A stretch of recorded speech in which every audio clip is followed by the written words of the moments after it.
کچھ واقعات کا تذکرہ جو ہے وہ اب کر رہا ہوں، جن کا تعلق جو ہے وہ براہ راست اخلاق، عدل و انصاف اور مذہب سے ہے۔ تو کہتے ہیں جی کہ ان میں حضرت عمر بن عبدالعزیز کے واقعات اور حالات میں سب سے زیادہ جو چیز قابل لحاظ ہے وہ غیر مذہب والوں کے ساتھ ان کا طرز عمل ہے۔ حضرت عمر بن عبدالعزیز جو ہیں یہ بنو امیہ، خلافت بنو امیہ جس کا آغاز حضرت امیر معاویہ رضی اللہ تعالیٰ عنہ سے ہوتا ہے، پھر یزید بن معاویہ جس کے دور حکومت میں حضرت امام حسین رضی اللہ عنہ کی شہادت کا دلخراش واقعہ ہوا، پھر اس کا بیٹا معاویہ بن یزید، پھر مروان بن حکم، پھر عبد الملک بن مروان، پھر ولید بن عبد الملک، پھر سلمان بن عبد الملک، اور پھر 8واں جو نمبر ہے خلافت اس میں بنو امیہ کی خلافت میں وہ ہے حضرت عمر بن عبدالعزیز کا، جو عبد الملک کا داماد اور ولید اور سلمان کا جو ہے وہ بہنوئی۔ تو سلمان نے ایک خفیہ وصیت کر کے حضرت عمر بن عبدالعزیز کو جو ہے وہ خلیفہ مقرر کیا تھا۔ چند سال تک ان کی خلافت رہی اور ان کو پھر زہر دے کے جو ہے وہ شہید کر دیا گیا تھا۔ تو ان کا تذکرہ ہو رہا ہے کہ وہ 8ویں جو خلیفہ تھے بنو امیہ کے، اور یہ تقریباً 93 سال تک حکومت رہی ہے بنو امیہ کی، 93 سال تک اس کی حکومت رہی ہے۔ اور حضرت عمر بن عبدالعزیز جو ہے اس سے پہلے وہ حجاز کے مکہ کے گورنر بھی وہ رہے اور خدمات سر انجام دیتے رہے، اور اس وقت وہ بھی بڑے امیر تھے، ان کے پاس بھی جاگیریں تھیں، بعد میں تذکرہ ہوگا اگلے پیراگراف میں۔ تو کہتے ہیں جی کہ ان میں حضرت عمر بن عبدالعزیز کے واقعات اور حالات میں سب سے زیادہ جو چیز قابل لحاظ ہے وہ غیر مذہب والوں کے ساتھ ان کا طرز عمل ہے۔ کہتے ہیں کہ حضرت عمر بن عبدالعزیز رضی اللہ تعالیٰ عنہ کے جو کردار ہے، جو ان کا دور حکومت ہے، اس کی ایک نمایاں خصوصیت جو ہے ان کے کردار کی، ان کے اخلاق کی، اور ان کے نظریہ حیات کی، اور ان کے تصور حکومت کی، وہ سب سے نمایاں خوبی جو ہے وہ یہ ہے کہ وہ مسلمانوں کے ساتھ تو اچھا سلوک کرتے ہی تھے، وہ غیر مذہب والوں کے ساتھ جو ان کے اقلیم میں، ان کے حکومت میں، ان کی ریاست میں جو غیر مسلم آباد تھے، جن میں عیسائی بہت بڑی تعداد میں تھے، یہودی تھے اور مجوسی وغیرہ بھی تھے، آتش پرست وغیرہ، تو ان کے ساتھ بھی ان کا جو تعلق تھا، جو رویہ تھا وہ بہت اچھا تھا۔ حالانکہ اگر ہم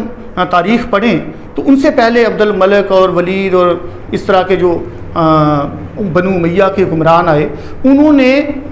نو مسلموں کے ساتھ بھی بڑا ماندانہ رویہ اختیار کیا ہوا تھا، ان پر بھی عجیب و غریب قسم کے وہ ٹیکس لگا دیتے تھے، اور غیر مسلموں کے ساتھ ان کا رویہ بڑا ہارش، بڑا سخت ہوتا تھا۔ اس لیے جب آپ کی حکومت آئی تو یکسر آپ نے جو ہے وہ نظام حکومت کو تبدیل کر کے رکھ دیا، اسی وجہ سے ان کو جو ہے وہ 5واں خلیفہ راشد قرار دیا جاتا ہے۔ کہتے ہیں جی عمر بن عبدالعزیز رضی اللہ تعالیٰ عنہ مذہب کی مجسم تصویر تھے، مجسم یعنی سراپا، مکمل طور پہ وہ مذہب میں کے رنگ میں رنگے ہوئے تھے، ان کا اوڑھنا بچھونا مذہب تھا، اور مذہب سے ہٹ کر وہ نہ کوئی بات سوچتے تھے نہ وہ کرتے تھے۔ اب دیکھیں میں نے یہاں لکھا ہوا ہے 52 اشعار میں، جلال بادشاہی ہو کہ جمہوری تماشا ہو، جدا ہو دین سیاست سے تو رہ جاتی ہے چنگیزی۔ اگر آپ سیاست سے دین کو الگ کر دیں، حکمران جو ہے وہ مذہب سے اور دین سے الگ ہو جائے، اور تو پھر کیا ہوتا ہے، پھر وہ ہلاکو خان یا چنگیز خان بن جاتا ہے، وہ ظالم بن جاتا ہے۔ نگاہ بلند سخن دل نواز جہاں پر سوز، یہی ہے رخت سفر میر کارواں کے لیے۔ اسی طرح سے قوم مذہب سے ہے، مذہب جو نہیں تم بھی نہیں، قوم مذہب سے ہے، مذہب جو نہیں تم بھی نہیں، جذب باہم جو نہیں محفل انجم بھی نہیں۔ ان اشعار سے آپ اس پیراگراف میں مدد لیں گے۔ مذہبی حیثیت سے ان کو عمر ثانی کا لقب دیا گیا، چونکہ وہ مذہب پر بڑی سختی سے کاربند تھے، مذہبی اصولوں پہ اپنی ریاست کو استوار کیا ہوا تھا، جس طرح سے حضرت عمر فاروق رضی اللہ عنہ نے اپنی دور حکومت میں مذہبی اصولوں کی پاسداری کی، اسی طرح سے حضرت عمر بن عبدالعزیز نے بھی مذہبی اصولوں کی پاسداری کی، اسی وجہ سے ان کو عمر ثانی کہا گیا، محض نام کی وجہ سے نہیں۔ اور میں نے اس دن ایک شعر بولا تھا، ہم کو اچھا نہیں لگتا کوئی ہم نام تیرا، ہم کو اچھا نہیں لگتا کوئی ہم نام تیرا، کوئی تجھ سا ہو تو پھر نام بھی تجھ سا رکھے۔ اس شعر سے بھی آپ استفادہ کریں گے۔ انہیں عمر ثانی کہا گیا، لقب دیا گیا، اس وجہ سے کسی بھی صفت کی وجہ سے جو ہے وہ قوم میں یا عوام میں کوئی نام مشہور ہو جاتا ہے، لقب مشہور ہو جاتا ہے، تو اس کو لقب ہم کہتے ہیں۔ اس لیے غیر مذہب والوں کے ساتھ ان کا جو طرز عمل تھا وہ ان کی شخصی حالت نہیں بلکہ مذہب اسلام کا اصلی طرز عمل ہے، اور یہ نہیں تھا کہ انہوں نے جو غیر مسلموں کے ساتھ اچھا سلوک کیا محض یہ ان کی انفرادی کاوش تھی، بلکہ یہ سراسر جو ہے وہ مکمل طور پہ مذہب سے ان کی جو وابستگی ہے، اور مذہب اسلام نے، قرآن اور حدیث نے ان کو یہی تعلیمات دی تھی۔ اسی وجہ سے انہوں نے طرز عمل، یہ اچھا طرز عمل اختیار کیا، اور یہ ان کا ذاتی طرز عمل نہیں بلکہ اجتماعی طرز عمل ہے اسلام کا، اور اسلام نے اسی کا درس دیا ہے اپنے حکمرانوں کو اور عوام کو بھی۔ ان واقعات میں سے ہم ایک واقعے کا ذکر کرتے ہیں، اگلے پیراگراف میں اس واقعے کا ذکر ہوگا۔ یہ پہلا پیراگراف ہے۔ اب تشریح جب آپ کریں گے تو آپ شبلی نعمانی کے تذکرے سے کریں گے کہ مولانا شبلی نعمانی اردو زبان کے نامور محقق، نقاد، مقالہ نگار، تاریخ نویس، تذکرہ نگار، سوانح نگار اور شاعر کے طور پر اپنی پہچان رکھتے ہیں۔ ارکان خمسہ کا اہم حصہ ہے۔ ارکان خمسہ مہدی افادی نے 5 ادیبوں کو، مصنفین کو ارکان خمسہ یا عناصر خمسہ قرار دیا، جن میں سر سید احمد خان، مولانا شبلی نعمانی، مولانا الطاف حسین حالی، مولانا محمد حسین آزاد اور ڈپٹی نذیر احمد۔ جب بھی ارکان خمسہ کا ذکر ہوگا تو انہی 5 کا ذکر ہوگا۔ پھر ان کی تصانیف کا ذکر آپ کر لیں گے، 2-3 تصانیف، 4 کا ذکر کر لیں، الفاروق کا کر لیں، نعمان کا کر لیں، الغزالی کا کر لیں، شعر العجم کا کر لیں، موازنہ انیس و دبیر کا کر لیں، مقالات شبلی مختلف جلدوں کا کر لیں، الکلام کا کر لیں، علم الکلام کا کر لیں، اس طرح سے، یا ان کے سفر نامے کا تذکرہ کر لیں۔ یہ 2-3 سطریں بن جائیں گی، پھر تشریح اور پھر یہ معاون اشعار اور اس طرح کی چیزیں آپ لے آئیں گے۔ پھر آخر پہ اسلوب کی بات آئے گی۔ آخری جب 2 صفحے کی تشریح آپ کی تکمیل کے مراحل میں ہوگی، آخری یا 1.5 صفحے یا 2 صفحے کی آپ کرتے ہیں، تو آخری 2 سطروں میں پھر علامہ شبلی نعمانی کے طرز نگارش، ان کے طرز تحریر، ان کے اسلوب کی بات کریں گے کہ علامہ شبلی نعمانی کا اسلوب جو ہے، اس کا انداز جو ہے وہ بڑا عالمانہ، خطیبانہ ہے، وہ بڑے پرشکو الفاظ استعمال کرتے ہیں،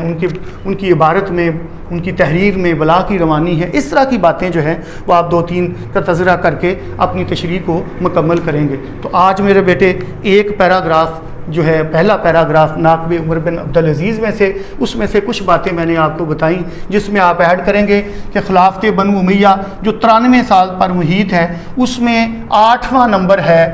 عمر بن عبدالعزیز کا۔ ان سے پہلے 7 حکمران گزر چکے تھے، لیکن ان 7 سے اور آنے والے تمام خلفاء سے ان کا جو طرز حکمرانی ہے وہ یکسر الگ ہے۔ انہوں نے اپنی حکومت کو خلفاء راشدین، خاص طور پہ حضرت عمر فاروق رضی اللہ تعالیٰ عنہ کے طرز حکومت کے مطابق ڈال لیا تھا، جس کی وجہ سے ان کے جو مخالفین ہیں ان کی تعداد بھی بڑی بڑھ گئی تھی۔ اسی وجہ سے ان کو جو ہے وہ بعد میں زہر دے دیا گیا۔ آئندہ جو ہے وہ جیسے جیسے پیراگراف آگے بڑھیں گے اور حالات و واقعات کی میں توضیح تشریح کرتا چلا جاؤں گا۔ Thank you very much.